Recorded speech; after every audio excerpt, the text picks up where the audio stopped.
થરાદ શહેરને જિલ્લાનું વડું મથક બનાવ્યા બાદ હવે નગરપાલિકા દ્વારા શહેરને વધુ વ્યવસ્થિત અને સ્વચ્છ બનાવવાની દિશામાં મહત્વનું પગલું લેવામાં આવ્યું છે।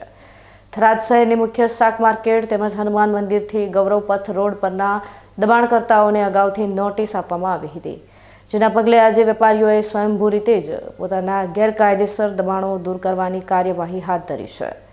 રવિવારની રજાનો દિવસ હોવાથી વેપારીઓએ સવારથી જ આ કામગીરી શરૂ કરી દીધી હતી, જેનાથી શહેરના મુખ્ય માર્ગો અવરજવર માટે ખુલ્લા બન્યા છે।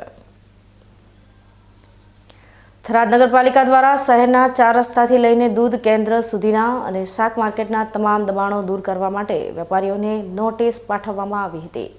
આ નોટિસ મળ્યા બાદ વેપારીઓએ વિવાદ ટાળીને અને શહેરને સ્વચ્છ તેમજ દબાણમુક્ત બનાવવાની દિશામાં સહયોગ આપતા જાતે જ નાના મોટા દબાણો દૂર કરવાની કામગીરી શરૂ કરી દીધી હતી। થરાદ જિલ્લાનું વડું મથક બની હોવાથી જાહેર માર્ગો પર થતી અડચણોને દૂર કરવી અનિવાર્ય હતી। રવિવારની રજા હોવાથી ટ્રાફિક ઓછો હતો।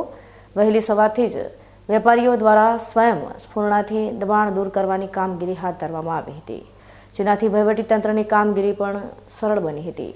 આ અંગે શાક માર્કેટના વેપારી પ્રકાશભાઈ અને પિન્ટુ માળીએ પણ સકારાત્મક પ્રતિભાવ આપીને દબાણ હટાવવાની કામગીરીને યોગ્ય ગણાવી હતી। નગરપાલિકાના નોટિસના પગલે વેપારીઓના આ સહકારથી થરાદ શહેરના માર્ગો હવે રાહદારીઓ અને વાહન ચાલકો માટે વધુ ખુલ્લા અને સુગમ બનશે, જે શહેરના નવા વિકાસ માટે પાયાની જરૂરિયાત છે। કીધું હતું કે આગળ દમણ થોડા સાપરા થઈ લઈ લેજો, અમે અત્યારે કમ્પ્લીટ સાપરા લઈ લીધા છે, રસ્તો કમ્પ્લીટ અમે કરી નાખ્યો છે।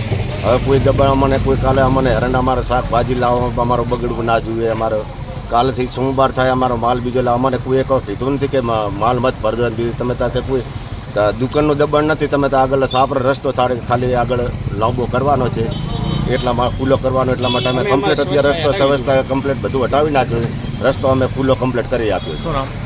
મારી શાક માર્કેટમાં દુકાન છે, એમાં બધા વેપારીઓ ભેગા થઈ ગયા છે। એક નોટિસ આપી લીધી કે તમે દબાણ અહીંયાથી હટાવી લેજો। અમે સ્વચ્છતાએ બધા વેપારીઓ ભેગા થઈને અમારી હાથે મહેનત કરીને અમે અમારું દબાણ હટાવી રહ્યા છીએ।